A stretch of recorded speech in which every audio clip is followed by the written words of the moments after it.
So that was a year later. You guys met a year ago before that, right? 1996? There's a cafe that still exists in Los Angeles called Insomnia Cafe. And it is a magical place. It's funny, I also often say to everybody out there, when you follow your purpose, you find everything. So I was in the cafe writing all the time, and so I found a career and a man. And I was like, one-stop shop. Dreams come true. Yes, and so we met initially, and I was not a working writer. I was actually unemployed, working on a script. He was visiting from the Bay Area. And his friend Sean took him to Insomnia. So we had a brief moment in Insomnia. It's reflective in the pilot. And this was a year later. And within a year, my life had changed. Buying house. Yeah, bought a house. Cut your hair. Cut my hair. You know, I want to share too a couple of, and that's also again through. Literally, I remember probably the time that I met him. I remember having around $50 to my name. And to your point, a year later, I was buying a house. Wow. I'm just going to say that. It was wow. And it also comes, but I speak about that wow. It wasn't magical. If I reflect back on my family, I have a legacy of that. You know what I'm saying? My grandmother, my grandparents were property owners. And that was, whether I was thinking about it at the time and working on this project, I can reflect back and see myself like, oh wait, you're not brand new, but you weren't special, Mara, in the spirit of that. You were building on your legacy in your family. And I'm proud of that. And I'm proud of the sacrifices and the challenges and everything that my family had to go through. But that's how I was able to go to Northwestern, to put me in a situation to go on and get that job. But I want to just share that clip, just fun stuff. Well, I told you I prayed everything about this moment, being scared out of my mind to put my story, to say it's our story. Because I can hide, and I have, and some of you guys have already made the connection between Joan and Nuri and all that kind of stuff. Because I can hide my life in the other characters. But some fun moments are literally that stretch of Melrose. We literally met there in 1997. I got to recreate the moment on the literal block in which it happened. What was he wearing? He was wearing something close to that. But and the funny thing is, you don't see really what you don't see in that, or you overlook what you want to overlook. But at the time, biker shorts were in fashion. So I was like, maybe he got biker shorts on. You know, ladies, we tell ourselves what he gets wearing biker shorts, right?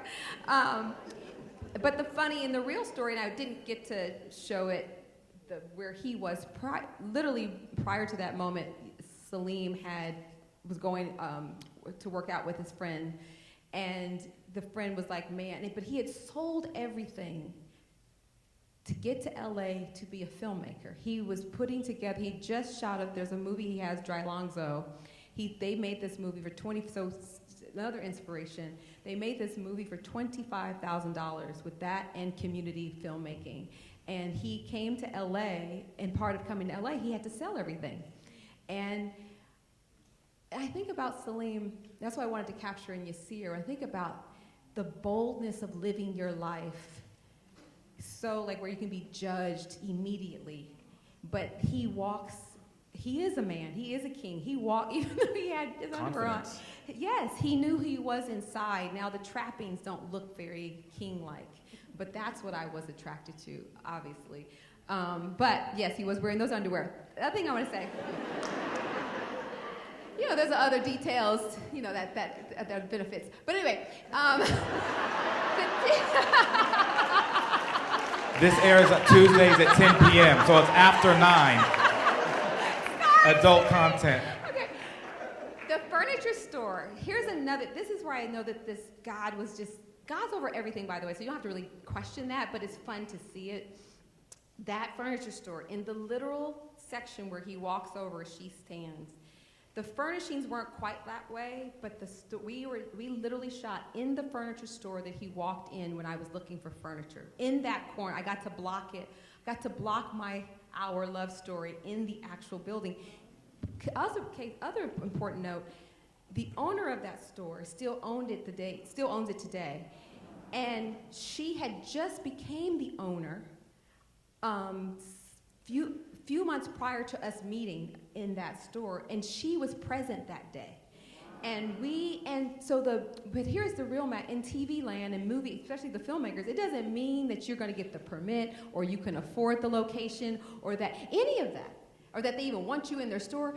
The stuff that they were hanging around, I'm telling you, that store is so expensive. If we had broken anything, we might have needed Oprah's insurance. It was like And that was the first week of production. That was the first week. Blew through the budget in the first week, break something. Okay.